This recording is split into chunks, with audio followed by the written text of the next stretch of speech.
Hello and welcome to your weekly podcast from Freestyle Media in partnership with the Magic 5. And this week's going to be a fun old conversation. So we're going to be exploring training volume. So does the perfect amount of volume exist? And if so, what does that actually look like? So to help us along with that conversation, I'm joined by Masters Swimming royalty here. We've got Helen Gorman, Katie Moore and Dan Mills. So thanks for joining us on the podcast, guys. Hello, everyone. Very much. Hi, everyone. Hi, yeah. Thanks for having us, Joe. No, you're welcome. Thank you for coming on. So how we're going to do this, we're going to see how it goes. I've kind of picked you guys because I feel like two of you represent high volume, in my eyes at least, and two of us represent low volume. I'm definitely one of those people. So we're almost going to have a bit of a team high volume, team low volume thing going on here. But we're going to start in generic terms and not really put a badge on ourselves to start with. By the way, in part two, we're going to hear from Bob Bolton, Trafford Metro coach, just to get a coach's perspective. Then we will come back in the virtual room here with us guys for part three to kind of conclude. But just to start things off, and Katie, I'm going to come to you first. When you think of the term high volume, what's the kind of figure that comes in your head, the weekly figure of like kilometres? I'd say anything sort of greater than about 12k, really. Yeah. Would you agree with that one? I think for a master swimmer, I would probably say, in my mind, anything sort of 50 and 20k would be high volume. I think it's quite a different conversation for sort of age group swimmers. Yes. And in my previous swimming, definitely 50 and 20k was not high volume, but I think for a master swimmer, that's what I would probably say. Yeah. Would you concur with that, Helen? Yeah, I mean, in my head, high volume is 20k plus. I have kind of done a bit of a WhatsApp out to people, asking them how much they do, and it's surprisingly higher than I thought from quite a few people. So I don't feel like a freak at the sort of 20 to 25k volume now. I've realised there's quite a lot of people doing that level of training. Yeah, no, absolutely, and even that volume of training like blows my mind, to be honest, because it's a level I've never reached even as a kid. But Dan made a good point there about the difference between what is high volume for a master swimmer and what is high volume for an age group swimmer, because we all know that at age group it can be 50k, it can be a lot more than that. But I mean, we're talking totally different levels. I want to focus obviously on master swimming or just swimming for adults. I suppose they've got full-time jobs, families, busy lives, all that kind of stuff. So let's say for argument's sake then that 10k is kind of mid-range, 12k upwards is kind of high volume, and 8k and below is kind of low volume. Where do we all sit currently in that? So Helen, how many sort of kilometres do you aim for a week? A training block, I'll typically go between 20 and 25, but last week was 26 and a half, which is not, last year I had some bigger weeks than that. But yeah, I mean, if I've done a consistent block between 20 and 25, I'm pretty happy. And does the level or does the amount of volume, does that differ sort of through the block? So as you're coming towards like a race, for example, you would bring that down? Yeah, I mean, the difficulty there for me is I train with kids, so they might come down for a meet, and I may or may not. I usually would be doing it with them, but then I've got masters meets that sit kind of outside, so I'm fortunate. I can actually swim quite well in the middle of a training block, so I don't worry too. I know I kind of track my mileage and I do put it on Instagram occasionally. Well, I've tried to stop doing that, but I look at it just to kind of see where I am. But I'm quite open-minded, to be honest. When I stand on the block, I'm open-minded. But yeah, I genuinely enjoy that amount of training, and it seems to work for me. Yeah, I think that's a really good approach. How about you, Dan? What's your current mileage a week? At the moment, I'm probably getting around about 15 to 20. So probably a little bit less than Helen, but that's kind of where I'm sitting at. Possibly I'd like to do a little bit more, but it's just fitting it in with work and getting the number of sessions in, really. Yeah, that was actually going to be my next question for you is, do you feel like that's an ideal amount for you, or would you like to do more if life permitted it? Yeah, I think at the moment with work and stuff, it's ideal as in what I can fit in, what I enjoy, what's giving me a happy balance. I think if I had more free time, then I think I would like to do a bit more, if I could push it up to closer probably to 30,000 would be ideal for some of the events that I'm swimming if I had the time to. Yeah. And how about you, Casey? So I'm currently sitting around 5k. So everybody will probably laugh at that. That's probably one of Helen's sessions in the week. But I tend to fit in around my sort of family life, work life. I tend to go to the pool on my lunch break. So I tend to do sort of 3 half-an-hour sessions a week. Sometimes I'll do an evening. But for me, thankfully, I'm a sprinter, so that seems to work for me. I don't think it would work if I was a long distance swimmer. Yeah, so I just do really short, sharp stuff. I do short warm up, and I just get in there and I do lots of sort of race pace stuff really to sort of get the best out of the time that I do have in the pool. Yeah, no, I'm glad you've said that, because there are obviously loads of caveats when we talk about volume. Things like quality and quantity, things like that. How much of it is fast, how much of it is slow, and so Helen, Katie kind of made the joke. A typical session for you could be 5k. So how much of a 5k, if that's true, how much of a 5k session is top speed work, or how much of it is pretty durable? Yeah, I mean, a typical session for me is around 5k, so Katie's right there. We'll do a longer warm-up just because we've got time to do it. Sessions are usually 2 hours. There's a lot of drills and skills in there, but they're sort of high performance drills and skills. Like, if we're doing practicing a technique element, it's got to be done really, really well. So if we're doing race pace, it'd probably be between 1 and 2k a set. And the actual volume of stuff that's at maximum pace, that will vary depending on the time of year. So this morning, for example, we only did, I've already forgotten because it was many hours ago. I think we did 16:25s at race pace, or more above race pace at max.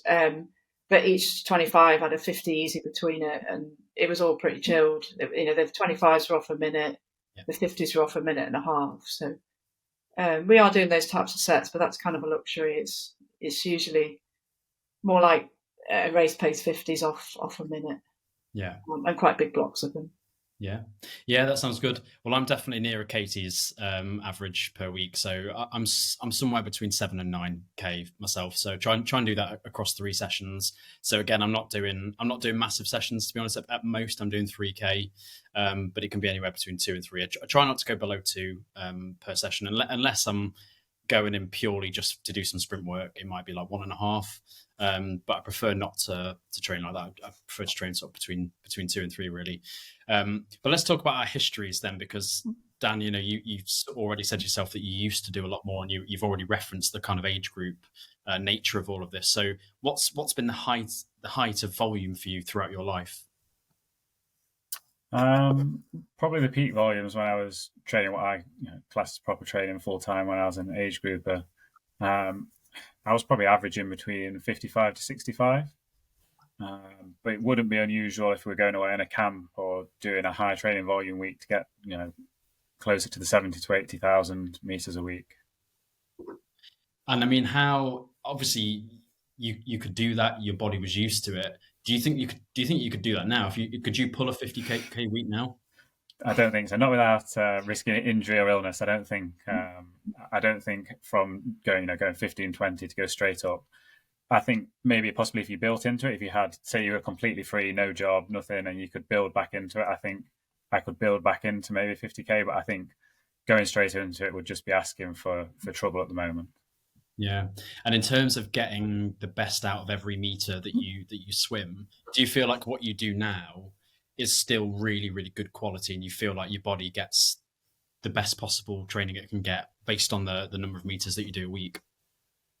Yeah. I think, like I said before, if I could do more, I would like to do a bit more. I don't think I would want to go back to doing 50, 60,000. I don't think, I would find it enjoyable. And I think that's a real key, component, is enjoying the swimming. Did you find it enjoyable when you used to swim that much? I can't say that I enjoyed every meter that I did, not all I didn't enjoy waking up at, 5 o'clock and going and doing 6,000-7,000 meters. I enjoyed training hard, and I suppose in general I enjoyed doing volume, but I didn't enjoy every session I was at and doing every meter there. Mm-hmm. Yeah, no, that sounds good. How about you, Helen? I imagine you were probably somewhere near to Dan as well. Well, we should probably say that Dan and I are actually from the same club originally, albeit a few years apart. So, Yeah. but I wasn't a distance freestyler, and Dan might be being a bit modest, but he did swim for PB at the European Juniors. So there's a real pedigree there. He hit, top level. So as a breaststroker, I was swimming just over 50k a week most of the time. But yeah, similar training philosophy, similar sort of background, the same head coach sitting over the top of us, deciding what our overall plans were. So yeah. Yeah. How about you, Katie? So you're at 5K at the moment. Have you always been low volume, would you say, or was there a time when you did a lot more? Yeah, well, there was a time when I did a lot more as an age grouper, although still, compared to you guys, it was probably quite low volume. I used to do around sort of 5 sessions a week-ish as an age grouper. Probably did about 25k-ish, something like that. I had a lot of other commitments outside of swimming as well, because I had horses and I competed them as well. So when I wasn't in the pool, I was competing horses. So quite often on a weekend, I'd have a gala one day and then I'd have a horse competition the next. So hence why I couldn't do sort of 8 or 9 sessions like a lot of my teammates did.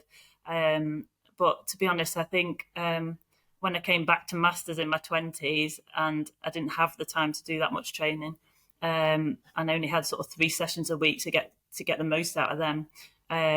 I think the focus was really on quality then, instead of sort of quantity, like back when we were all age groupers ploughing up and down the pools. And I seem to get much better results from that. And I just wonder if I'd have done that sort of training as an age grouper, whether I'd have been faster and maybe got more out of it.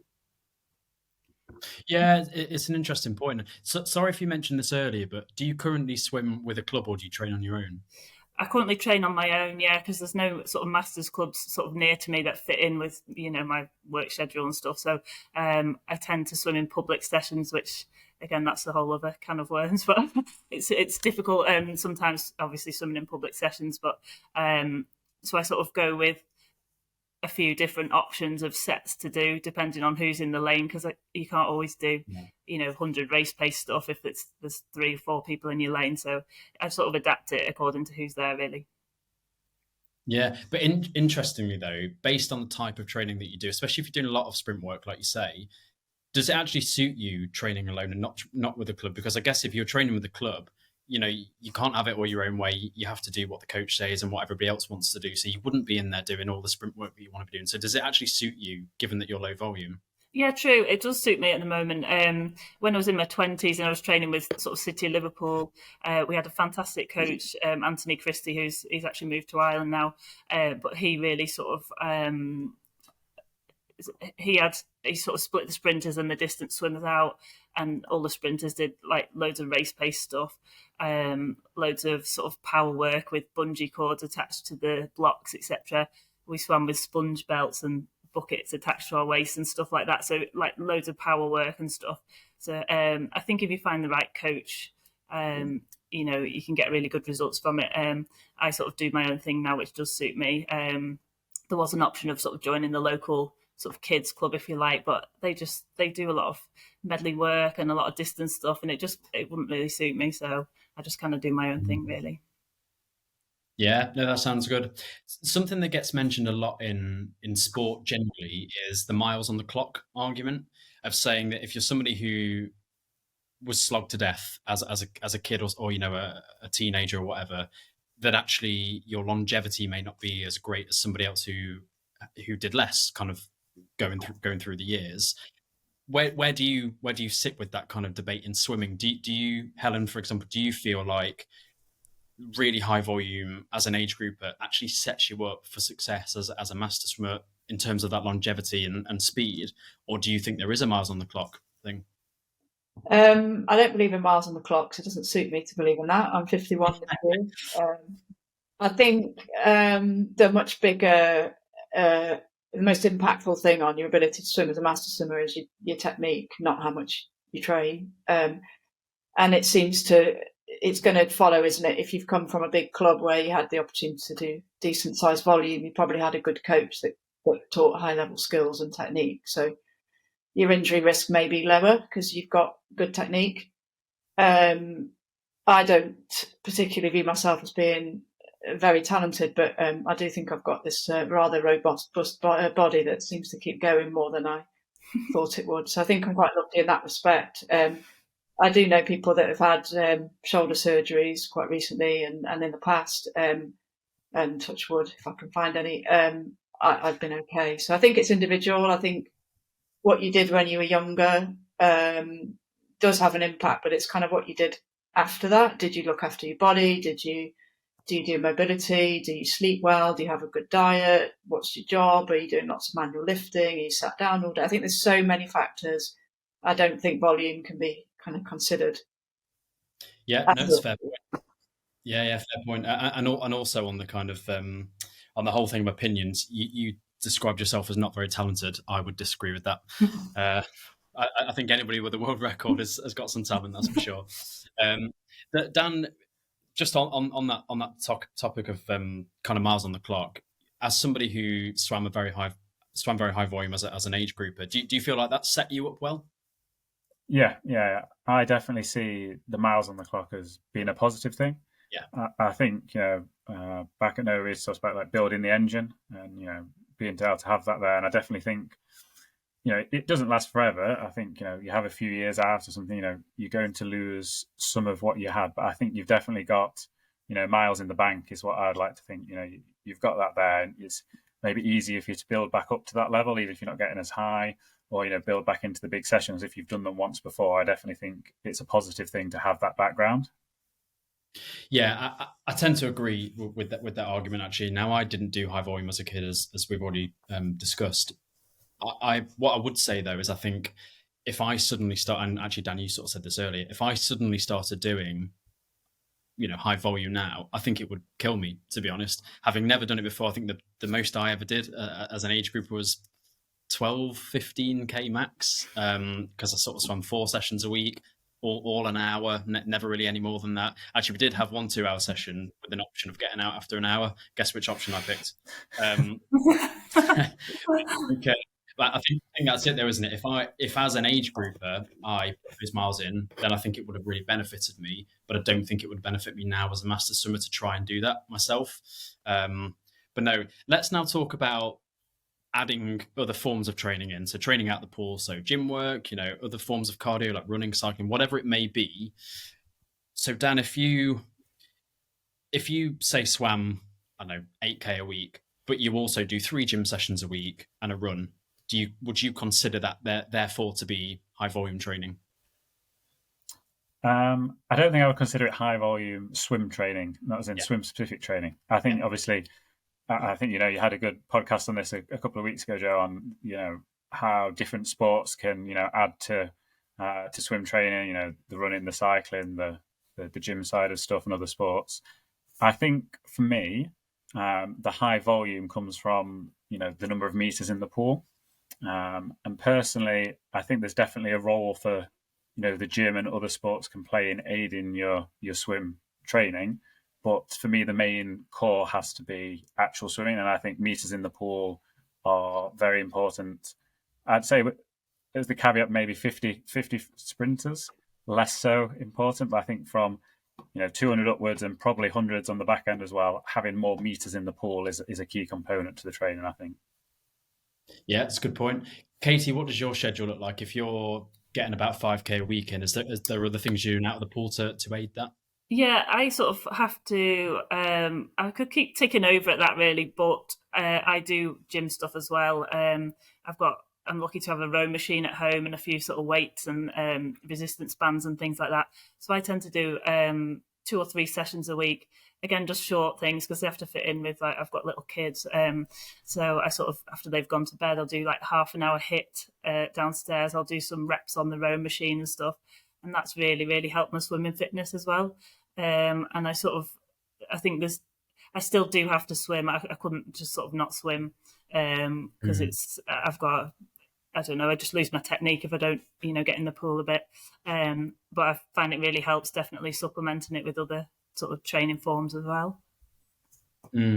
So Dan alluded to this earlier about he would consider the scenario I gave him as high volume training, but not high volume swim training. Would you say what you did is high volume training generally? Well, sorry. I wouldn't say I wouldn't call myself high volume because I do quite short sessions, really. But I'd still call myself quite low volume, I think. Yeah. Yeah. So, Helen, I know that you've added strength training to your program quite recently through Mr. Nathan Oxford. Sounds like it's going really well. Are you now doing that on top of all of the training that you're already doing, or did you drop off a session or two to add that in? No, I mean, I have been doing land work for quite a while. That's all we could do in COVID, wasn't it? So I carried on with that, but it was not. It wasn't properly planned.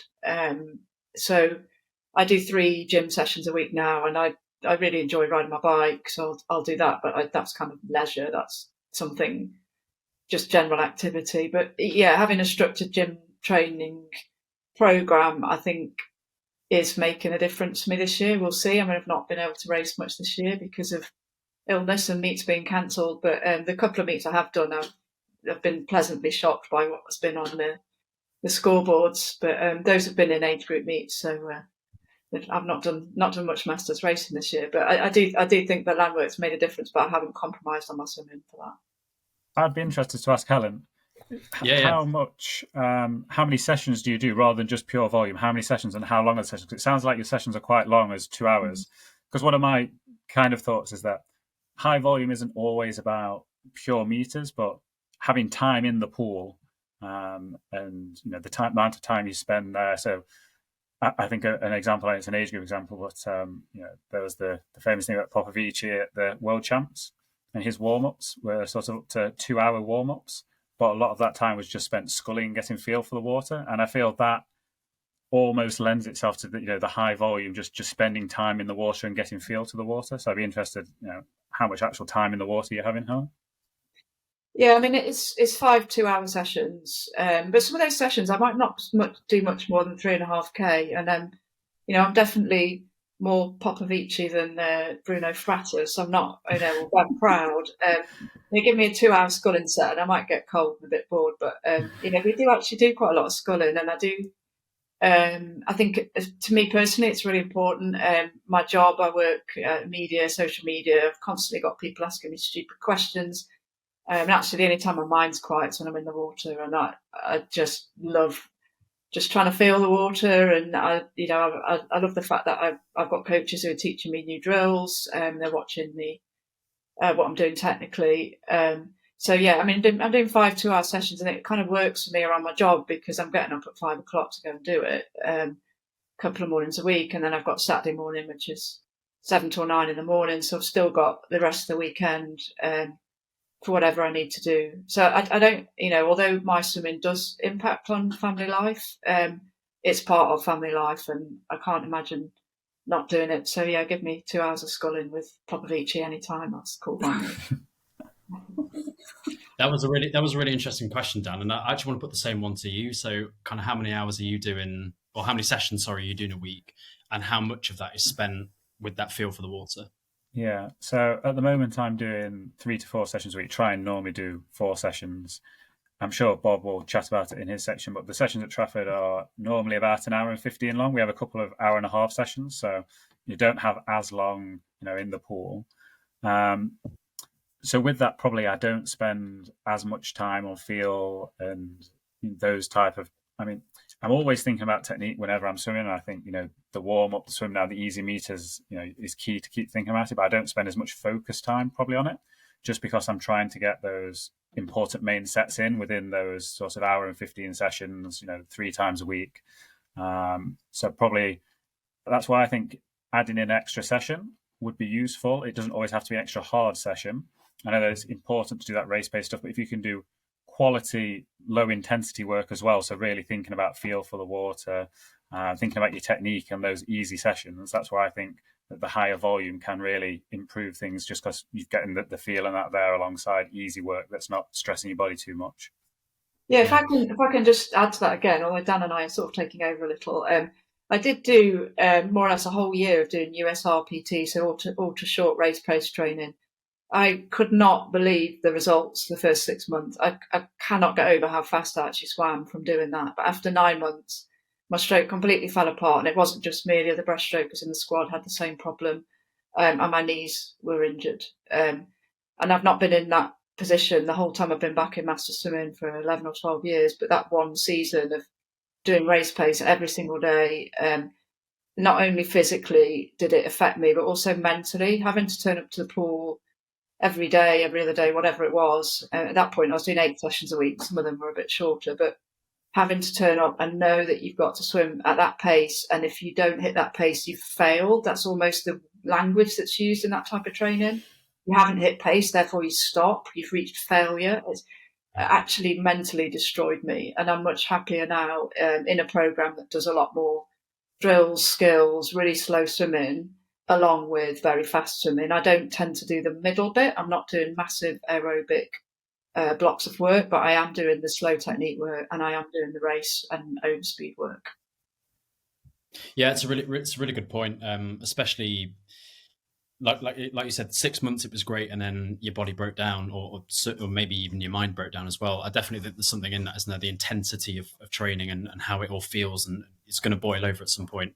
Final thing I want to cover in part one is, what does an ideal session look like for each of us? So we talked about volume in terms of a weekly volume, maybe even volume per session. But Katie, I'll start with you. We know you're lower volume now, and obviously the type of swimmer you are, the type of event that you like racing would obviously determine the type of session that you like. But kind of describe meters wise and intensity of the session. Is it mainly speed work? Is it some technique? Like, what does an ideal session look like for you? Yeah, I mean, normally I do. Currently, I do quite a short warm up. I start off with some kicks and a few little drills and stuff. But then, as soon as I'm warmed up, I just get straight into race pace stuff, because I don't really have the luxury of, doing a long warm up and doing a starter set and then a main set, etc. So I just sort of get straight in there. When I was in my 20s and sort of, competing at worlds and stuff like that, I did 3 1.5 hour sessions a week. So I'd say that's my sort of ideal. But again, we did sort of a shortish warm up, and then just loads of race pace stuff, loads of power stuff with the bungee cords and things like that. And I managed to win sort of 2 consecutive world champs just off 3 sessions in the pool a week. And yeah, I wonder, there's probably not that many other people who've done it, but I've got the luxury of being a sprinter, I suppose. Doing 50s and 100s and the odd 200, but mostly 50s and 100s. The horse riding is also interesting, because the other top level swimmer that we all worship is Jane Asher, and she came from a horse riding background. So I think it's not to be underestimated, the kind of impact of doing other things. And I think certainly, it's certainly mindful, but it's working your body as well. So you're not the only one that's a successful master swimmer that has ridden horses. It's a good point. Do you feel like it does translate, Katie? Yeah, I think it definitely helps. I mean, I've always sort of been active outside of the pool anyway, and enjoyed, cycling and running and stuff like that, and doing gym work and the horses and everything. I'm always on the go, so I think that really helps sort of add to your base fitness really as well. So, and then when I got in the pool, obviously we just tuned it up and did all the really fast race pace stuff, which I seem to sort of thrive on. I know Helen said she didn't like it, but I think because I was only just sort of doing 3 sessions in the week doing it, I'd have a sort of day to recover and then I'd be back at it again. But I couldn't have done it every day, to be honest. That would be too much for me. Interesting. Helen mentioned Bruno Fratis earlier, and I heard him recently in an interview. He said that he swam a session recently, and this is quite a typical session for him. It was only 1,600 meters, just 25s. He said he didn't do a warm up. He did something dry land to warm up, but he didn't do any warming up in the water and no cool down. It was just 1,600 meters worth of 25s, mostly as fast as you can, with the occasional one recovery on backstroke. How does that session sound for you, Katie? That sounds amazing. That's like my perfect session.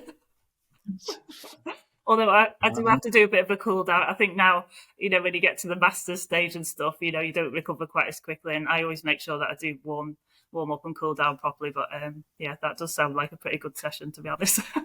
Yeah, it all comes down to preference, doesn't it? And also, this guy's had 3-4 shoulder surgeries, so I think he's probably paying the price. Dan, what does the perfect session look like for you? Oh, difficult question. I enjoy a hard session, what our class is, high intensity session. I definitely agree that I don't think you can do those type of sessions every day of the week. I think you've got to have some easy ones in there. But if I was to say, one session, probably, warm up normally around about 1,500 meters or so, maybe putting a bit of build in there, doing a few different strokes, mixing things up in the warm up. And then for a main set, I would enjoy 2100s best average or, 12 200s. I sometimes quite like descend work, so they descend to really fast. So 12 2s or 6 4s descend to max on the end. Anything that works you quite high intensity, I do enjoy. Yeah, that does sound really good. Actually, I was speaking with James Simpson recently at a competition. He was singing your praises, saying that when you do 200 reps in training, the two of you are going at it, and he said he can keep pace with you for a while, but eventually you just take him. Yeah, I think a 200 is a little bit too far for James. That's probably it. How about you, Helen? What's the perfect sort of session for you? Are we allowed to say 5K of social kick with fins on? Oh yeah, that sounds great. Yeah. I do genuinely enjoy hard work, a bit like Dan, but I love kick. I could do kick all day. I just love it. Do you always kick with fins or without? No, not breaststroke. No. Oh, okay, of course. I don't wear fins very much, actually. Not at all. Yeah. I sometimes wear them for breaststroke drills, but not usually. Yeah, I think I could do with some of your enthusiasm for kick, Helen. I'm not a kick lover, not very good at it. So distance freestylers aren't supposed to love it as breaststroke. Yeah. Don't need to be able to kick too hard on a 1500. No. No, that's very true. Right, that's it for part one. We'll be back in the virtual room for part three to conclude this conversation. But now you'll hear me speaking to Trafford Metro coach Bob Bolton to get a coach's perspective. And now for part two, and I'm joined by Trafford Metro coach Bob Bolton to get a coach's perspective on training volume. So, Bob, thanks for coming on. Oh, you're welcome. Thank you very much for inviting me, Joe. No, not at all. It's a pleasure to have you. So the first question that I want to ask, actually, we were just chatting to Dan there, and obviously talking about his experiences of training with Trafford Metro. I believe that you guys offer 8 sessions a week in total to swimmers if they want to swim all 8, right? So how many meters across the week would you guys typically do? Well, if you were to attend all 8, and nobody ever does, you'd be doing about 40k a week probably, depending on whether you elect to do some of the speed sessions or whether you go for the normal mid to long distance sessions. We've actually got a 9th session in now that we've got on a temporary basis on Friday morning. So we've got a few guys that come down to that as well now. So that extra one is quite useful at the moment. That's brilliant. So of all the, I know it's a big club, you've got a lot of swimmers there. What's the kind of top mileage of any swimmer you've got? So I know Dan says he does probably 4 sessions a week. Is that probably typical of a swimmer? Yeah, I would say that on average, people do 2 to 3 sessions a week. You're probably looking at the likes of Dan and other guys who might get to 4. You might get 1 or 2 who are doing 5 sessions a week.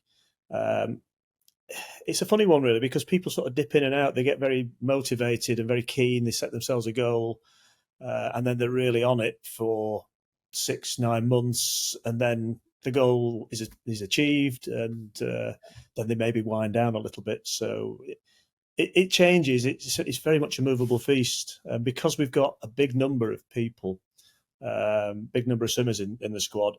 You never know who's coming down on any given night, really, which from my perspective makes it more difficult to be able to design sessions that meet everyone's requirements. And that's the ideal, but it never really works quite like that.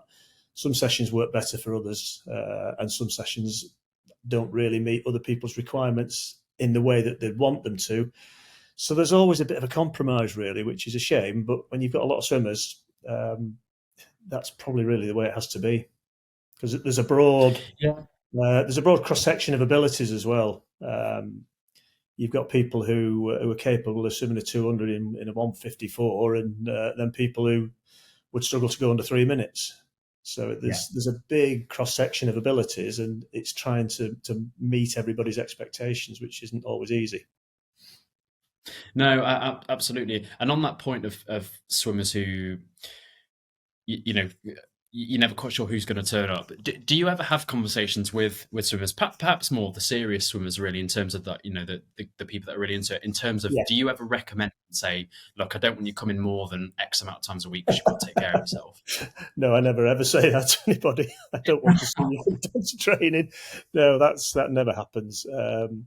I have said recently to one swimmer, I think you need to just rein it back in a little bit, because I think you're getting a bit overtrained, you're ill, you're doing a bit too much, because I found out just how much he was doing in addition to his pool work, and I just felt that it wasn't putting him in a good place. So I suggested that he perhaps rein things back in.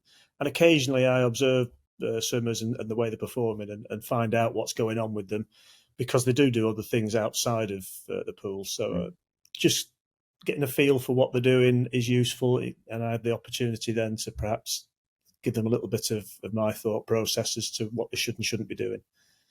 So that, I do that sometimes. But what I do tend to do is I'll generally ask Dan if he's coming in, if which session he's going to come to, because he does tend to swim quite quickly, and if there's more than 6 people in the lane, which doesn't happen very often, but it will do closer to nationals, it makes it difficult to put in things like 200s and above, because the back marker gets lapped, and that's no good for anybody, really. So you've got to be mindful of how you distribute the swimmers within the lanes, and that means that you've got to adapt the training sessions, really, which is it can be problematic, that. Yeah, absolutely. You mentioned something earlier about having swimmers that get motivated for certain periods of the year. Maybe they've got a goal, and when they achieve it, they step back a little bit. What are your thoughts generally when you're thinking about general load and general volume? Would you say ideally it's better to be consistent all year round, or do you think there is a place for heavy loading towards a competition and then easing back off again? Do you think either way is fine, or is one better than the other?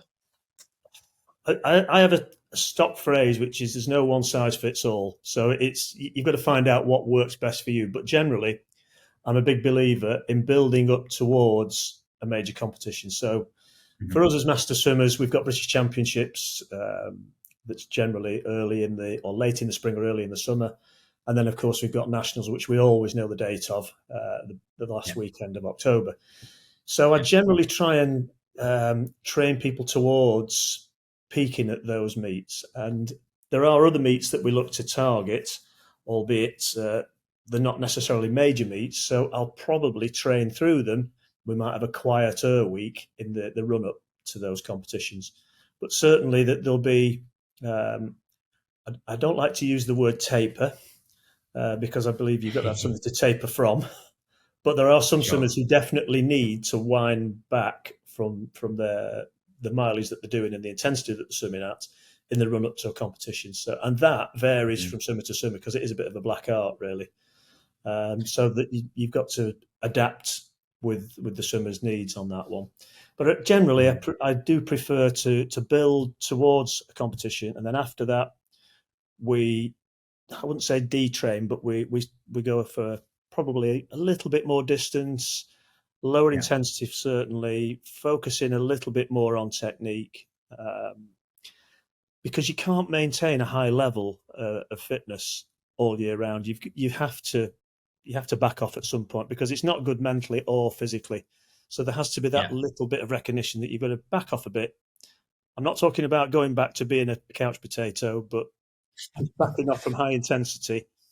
Give your body a chance to recover, your mind a chance to recover. Maybe do something else as well, and then come back again once you've identified when you're ready. Some people like to have a complete break. They like to have a week or two off completely after a major competition. And it's almost like a cleansing of the body. They want to get the swimming out of the system almost, and then come back to it refreshed. Others like to keep it going. Some people are frightened of backing off, because they feel like they'll lose the fitness and they don't have to go through the pain barrier to get it back again. So everybody's different. Yeah, absolutely. And speaking of everybody's different, one of the debates that we're having with the swimmers are around sort of sprinter versus maybe middle distance to long distance, and therefore training loads that are required. Now, some people believe that it doesn't matter if you're a sprinter or a middle distance, you should train X amount of volume, and obviously that's dependent on each person. But where do you sit? So if you have a swimmer that is just a pure 50 swimmer, and then you have a swimmer that's a 200 and a 400 swimmer, if you were almost writing out a personalized training load for them, would they look quite different? Not on the basis that they're two individuals, but on the basis that they're different swimmers and different events. Yeah, specificity is really important. You've got to identify that the sprinters and the long distance swimmers, and you would write a program that is different for them. However, when you've got a team of different types of swimmers all coming together in the pool at the same time, it's not quite so simple to do that. Yes. I do believe that you have to have a good aerobic base to build sprint speed off. That said, there are some swimmers who can do very low mileage. They can do all they need to do in 1,000 to 1,500 meters, and that includes a big warm-up, some short, very high-intensity sprints, and that's them. Swim down, off you go.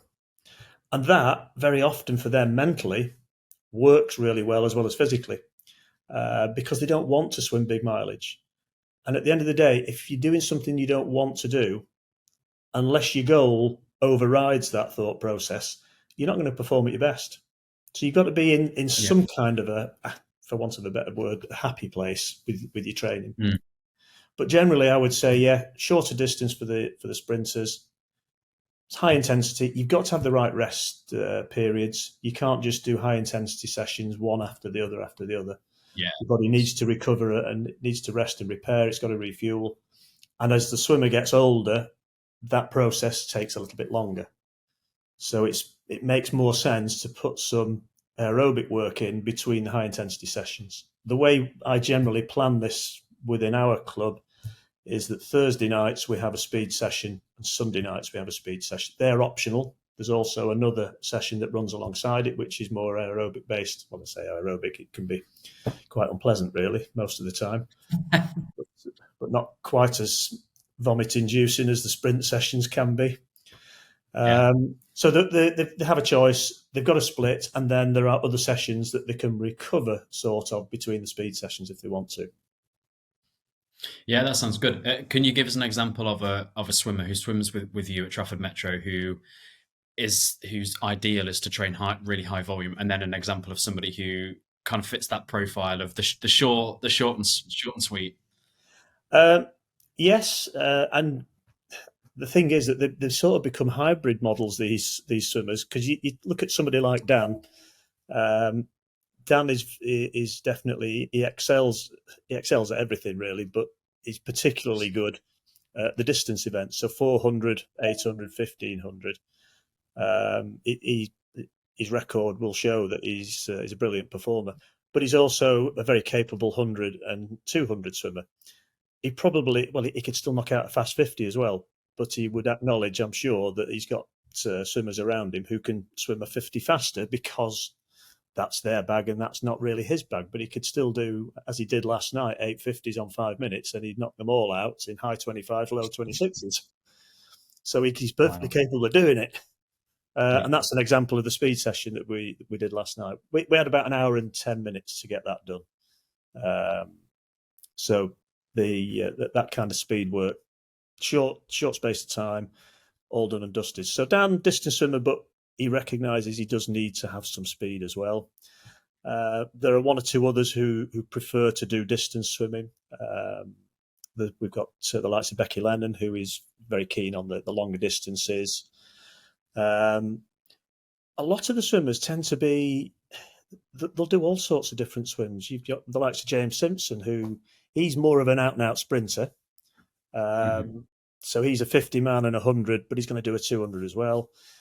You'll never see him go over 200, I don't think. But then you've got someone like Joe Keeley, Joe's late 20s now, similar age to Simo. Joe's a breaststroker, sprinter, so he does 100s, 50s, 100s. Don't think you see him doing a 200 breaststroke very often.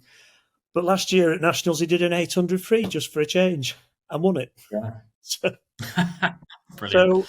you never know that they're all capable of doing stuff. But generally, you find that it's the likes of Dan who veers towards the distance, and it's the likes of Simo who veers towards the sprints. But they'll both do the same session together, and they'll do it in the same lane or side by side. And if it's longer distance swims, Dan will drag Simo along, and Simo really benefits from it. And it builds his aerobic base up, and he's better able to sprint off it. Yeah, no, it all sounds really good and healthy. In terms of that more kind of distance element and the higher volume sort of side of things, this thing of quality over quantity, would you rather coach somebody, let's say hypothetically 15k a week, but every single meter is fantastic, as opposed to 25k a week, but there's a lot of junk miles in there that is just aimless swimming? I think it's a coach's cop-out to put just junk mileage together. I urge all the coaches that I train to think about every line that they write in a session plan. And if it means that it fits the aims and the objectives of the session, then that's fine. But if you're just putting it in just to make some mileage up, why are you doing it? There has to be some kind of a thought process that has an outcome that you're looking to achieve. So I wouldn't just throw in extra mileage just for the sake of it. Friday night session tends to be a little bit quieter because it's only made up of the sad people who have no friends like myself. So I'm always there, but some of them come in and they like to do the Friday night session. I joke with them about being sad. They're not really. They're great people. But I give them some flexibility to do pretty much what they want within reason. So we could be running 4 different types of sessions. So with some of them, I'll do some technique work. So we'll put stretch cords on. We'll do all kinds of technical work on different strokes if that's what they want to do.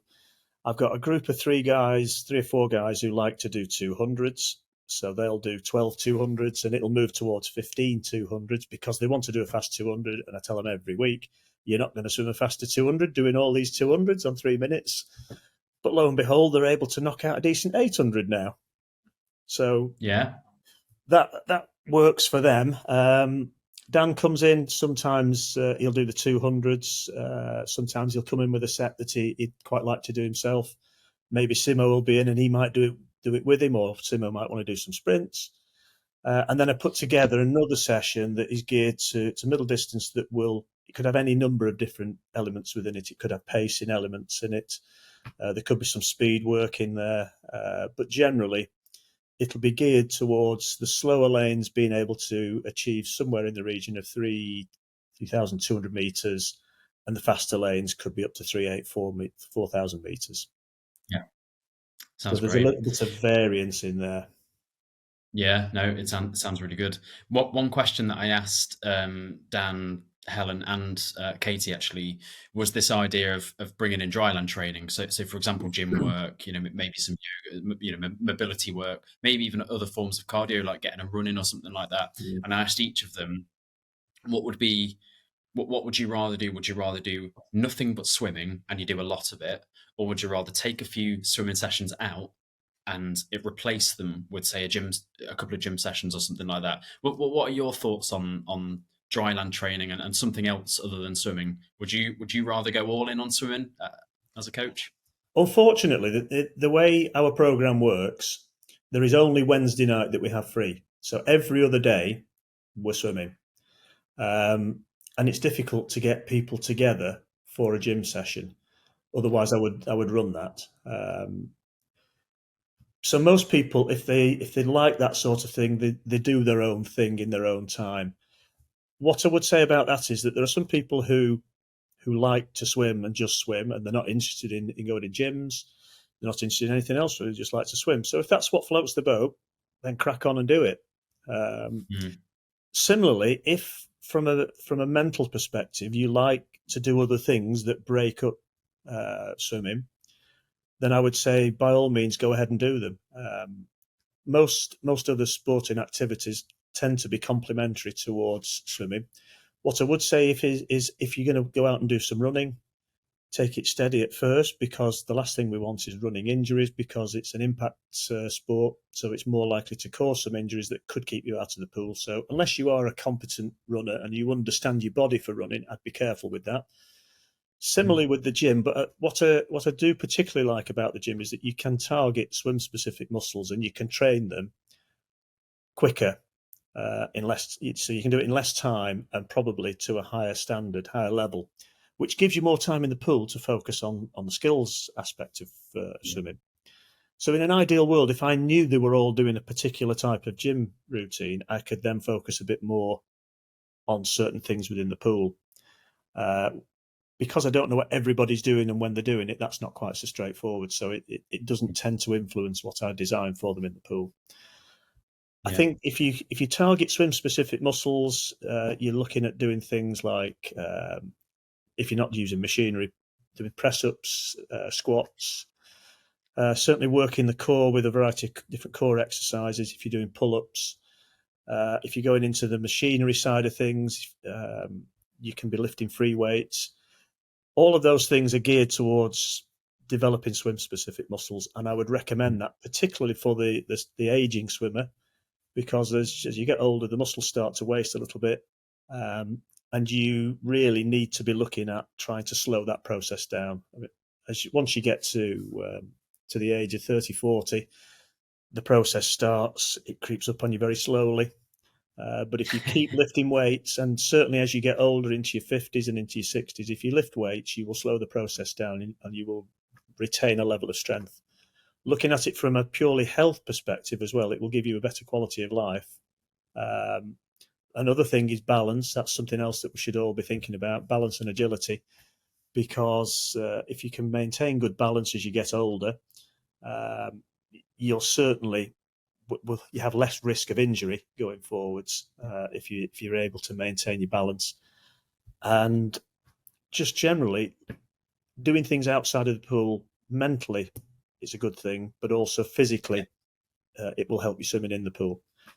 If there was one thing I would suggest to any swimmer that wants to do something different outside the pool, I would say go off and find a good yoga class and get some really good yoga stretching done. Stretching, you can't really underestimate the value of stretching, particularly as you get older.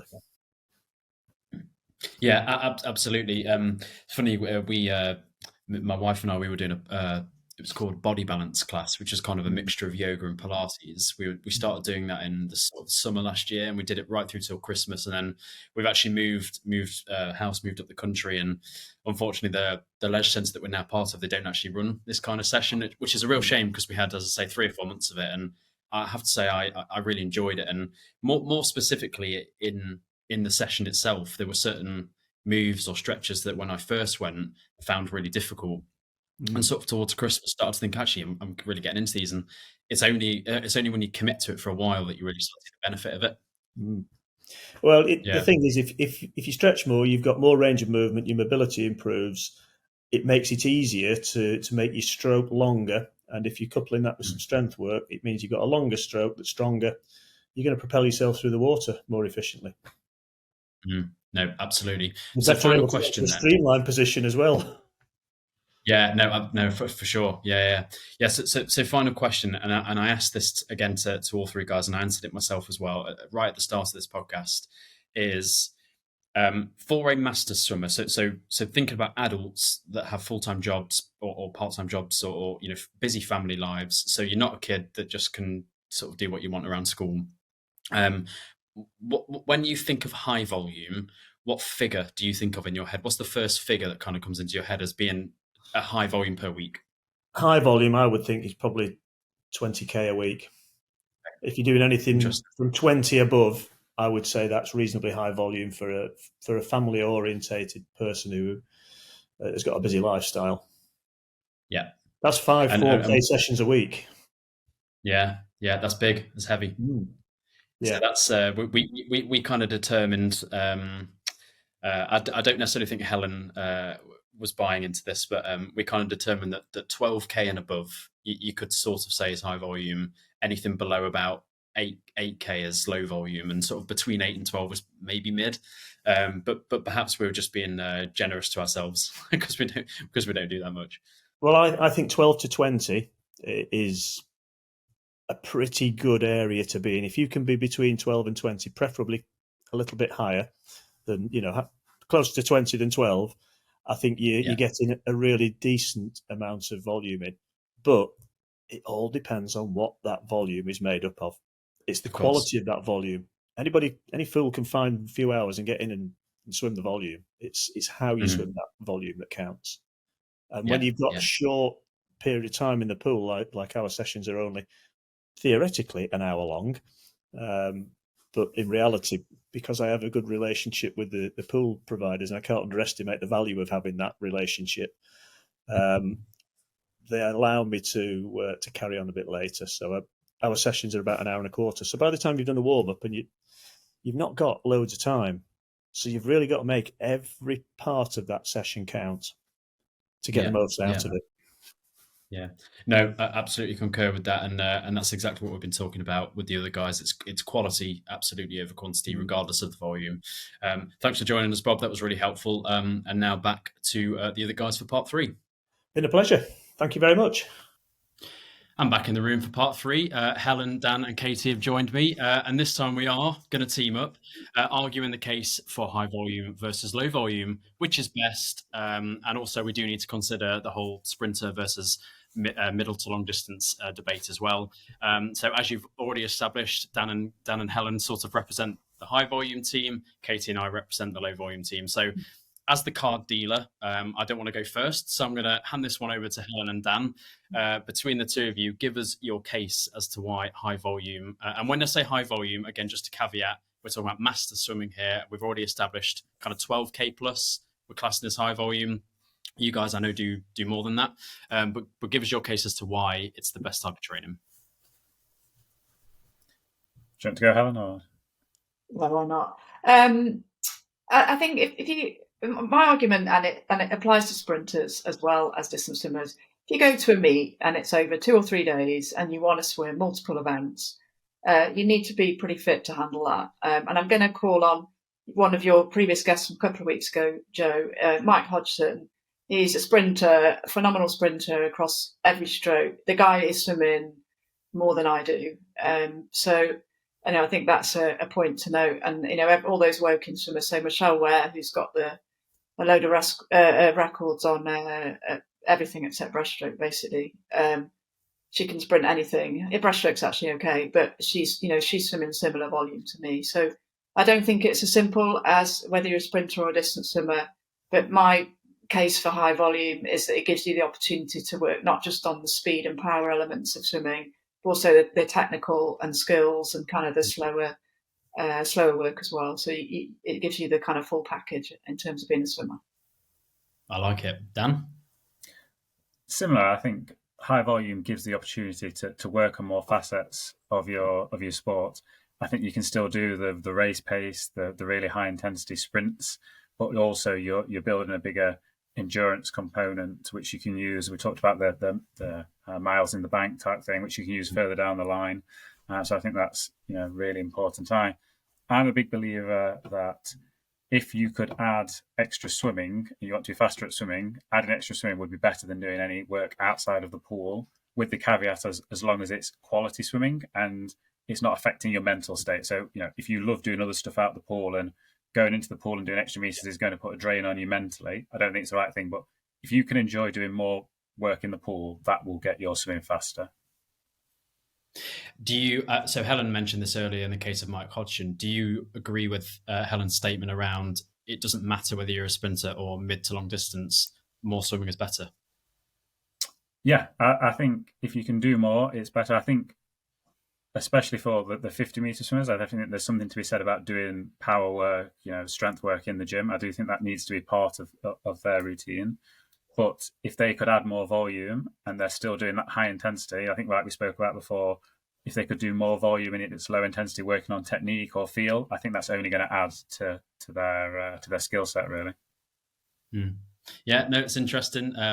Not sure if I'm buying it at the moment though. So team low volume, let's discuss.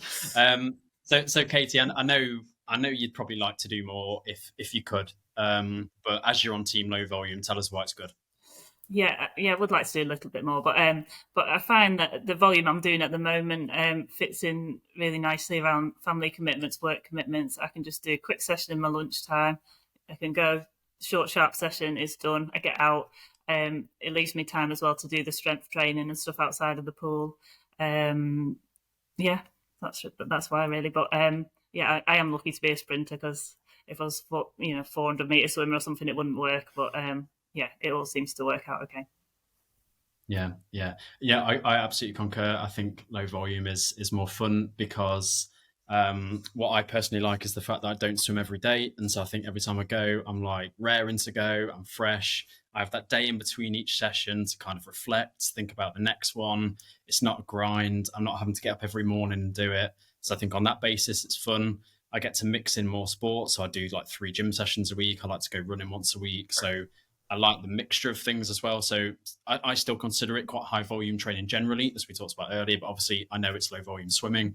But again, I like the fact that I can do more things, and actually that I can just do more things generally. So I have other hobbies as well that if I was doing more swimming, I wouldn't be able to do them. So that's kind of my main argument really for low volume. I know when it comes to racing, obviously more training is better, but for the sake of a few extra hundreds, maybe a second or hundredths of a second, I think I'd rather stick to low volume, even though we always want to be that little bit faster. I'm going to come back to the high volume guys. What do you think is the best mix of training? If I could offer you, well, you have to pick one scenario here. There's 2 scenarios on offer. You've got to pick one. So Dan, you can either just do swimming and you can swim to your heart's content, 100k a week if you really want, or a mixture of swimming and dry land. Again, it can be nice and high volume, but you've got to think realistically here. Like if you're going to mix in, say, a few gym sessions and a run or something like that, which would you rather do, just swimming or a bit of a mix? I think I would probably prefer just swimming, just because I really love, swimming. I think what would be best for me though would be to do a mix. I think when you get into the really high volumes, and I think anything probably for a master's swimmer above 35,000, I think the reward of doing more becomes less and less, and maybe adding that gym in or that alternative sport would add more than it would, say, someone who was only doing 5,000-10,000 a week. Adding extra meters on there would probably be more useful. But I think if I could still do high volume in the pool, I would definitely want to do other stuff as well, because it's going to add those small gains to your swimming. Yeah, no, that's fair enough. From a mental point of view, Helen, do you ever find that high volume is a drain? In my head, I don't do high volume. I'm only doing half what I used to do, so I don't. And also, my job for 10 years was working with the Brownlee brothers and professional cyclists. Swimmers do not train high volume. Yeah, fair enough. That's like, I just have that slightly warped perspective. I know I'm not normal, so. No, I think it's fair enough. Katie, I think from a low volume point of view, and thinking from a mental point of view, I said it earlier, I'm always raring to go for a session because I don't do that many of them. Do you feel the same? Yeah, I feel the same. I think doing a bit of gym, bit of swimming, short, sharp stuff, I think it keeps it fresh. It keeps me interested in it. I think I'll be honest, if I swam every day, I think I'd fall out of love with it. And I wouldn't enjoy it as much. I just, if I had to get up every morning and go to the pool, I don't know, it wouldn't become something I'd enjoy. I think it would become more of a chore to do it. Some people love getting up every morning and doing it, so everyone's a bit different. But for me, yeah, it just keeps it fresh, and I look forward to each session then as well. Yeah, well, because I like winning, I'm going to add another thing to my low volume argument, and that is that the higher the volume, the more food you've got to eat. So your food bill goes up. You've got to cook more meals. I love food. I cannot stop doing volume because I'd have to stop eating. I love food. I agree. It means you can eat more. It might mean you can eat more, but I'm calling increased life admin, and I think it's too much. Minimalism is best. The final thing I want to cover is when you're behind the block, ready to race. Is there? And actually, I'm going to come to the high volume guys on this to start with. So Dan, I'll come to you. Do you ever have like a fear? I'm not sure if you've ever had times in your master swimming life where you've not been able to train that much for whatever reason, work or maybe a bit of a niggle or something like that. If you've not hit, say, a certain meterage per week for a short while, do you go into that race with a little bit of fear? I wouldn't say fear, maybe a bit of apprehension or, the unknown of what's going to happen at the end of a race. Yeah, I think, there have been times where I've done less, especially around COVID. There's a period where we couldn't do any. And I think, my distance swimming suffered as a result of that. I think something like a 1500, I'm never going to feel super confident, even off the meters I'm doing at the moment, going into the back end. But I think, generally, for the more middle distance, the 200, 400, I feel, reasonably happy with where I'm at. Yeah. Do you feel the same, Helen? Similar. If I make a decision to go to a meet, it's because I think that I can do okay, and then I just always want to be open-minded. I don't kind of try to pre-decide how well I'm going to do based on my training. I think how I'm going to swim is probably more related to how well I've done in the most recent block of race pace sets rather than the overall volume. So if I've been able to hit pace and I haven't got stuck in traffic and turned up late, and my preparation kind of on the day is, I like to slow everything down, that, you're just focusing on what you're doing for the next hour and a half, 2 hours when you come up to a race. As long as I feel calm and I'm generally happy, and then I'll just be open-minded and see what happens. I do track my volume, but I don't pay as much attention to it as you might think. Yeah. I think I'd echo what Helen just said, that I would definitely focus more on the quality I've done and the times maybe I've done in training rather than the pure volume. So if I'm doing really good times on the distance work in training, but I'd not quite been doing as much, then I would definitely feel more confident. Whereas if the times hadn't been there at all in training, I would probably be a bit more, unsure of what's going to happen. Yeah, no, and that's a good argument. And so, Katie, finally, then, given that we don't swim a lot, like when you're ready to race, does that ever come into your mind? Do you ever think, I wish I'd have done more, or do you still go in feeling really confident? Most of the time, I feel really confident. I do remember standing on the blocks there at Sheffield in October last year for Nationals, just about to race in the 100 back, which was my first race of the weekend, thinking, I don't know how to swim this. I don't know. I didn't have a clue what sort of a time I might get. I didn't know if I'd die or what was going to happen, but I just sort of, set off, with confidence and stuff, and it was actually fine. But yeah, it's quite rare that I sort of feel that way. I usually feel quite prepared and stuff, but I haven't done that much training leading into that. But yeah, like the other guys have said, I sort of, if I'm hitting times in training and stuff, then I'm generally quite confident. And like Helen, as long as you get there in plenty of time, you do your usual preparations and stuff, I usually feel pretty confident. Yeah, no, all good answers. And I think how we conclude this is that either way is fine. I'm sat with three incredibly fast swimmers that all achieve great things on the volume that they do. So clearly there is no perfect volume. The perfect volume exists for each individual, I suppose. But hopefully what we've done with this conversation is just open people's minds a little bit more. So whether they think they'd like to swim a bit more or they fear swimming less, whatever way, they can maybe come away thinking, well, do you know what? There's always alternatives.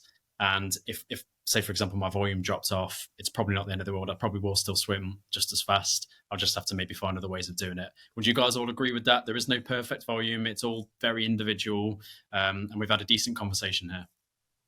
Definitely. Yeah, definitely. I think one of the... Sorry, go on. So one of the key things I think that we've mentioned that is making sure you still enjoy the sport, and whatever you enjoy doing, I think is a really important thing. Yeah, absolutely. Yeah, totally with that. Sorry, yeah. Yeah, we all enjoy it. Well, we do it because we enjoy it, and whatever you can fit in around your life, whatever you're happy doing, I think that's the way to go, isn't it? Yeah. Any final words, Helen? No, it's been a really interesting chat, and I'm not closed-minded to doing a short volume program. I just don't swim for a club that trains that way at the moment, but maybe I'll train that way in the future. I'm open-minded to trying all sorts of ways of training. Yeah, I mean, I'm open-minded too, but I definitely wouldn't swap places with you. Same here. I think I'd be in a coffin. Honestly, give me 2 weeks of your training, and you'd be burying me.